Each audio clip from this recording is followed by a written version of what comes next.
दूसरा के दिल हम भी काहेला उ तो हमरो से ज्यादा हमें चाहेला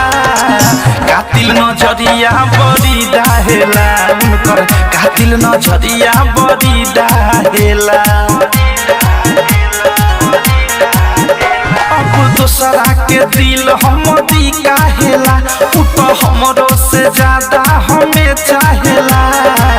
कातिल नजरिया बड़ी डाहेला उनकर कातिल नजरिया बड़ी डाहेला अनुरगौ हो राइटर थारू अवधस जब सते पजरवा हमरा रहेला हो हमरा रहेला दिल के नियरावा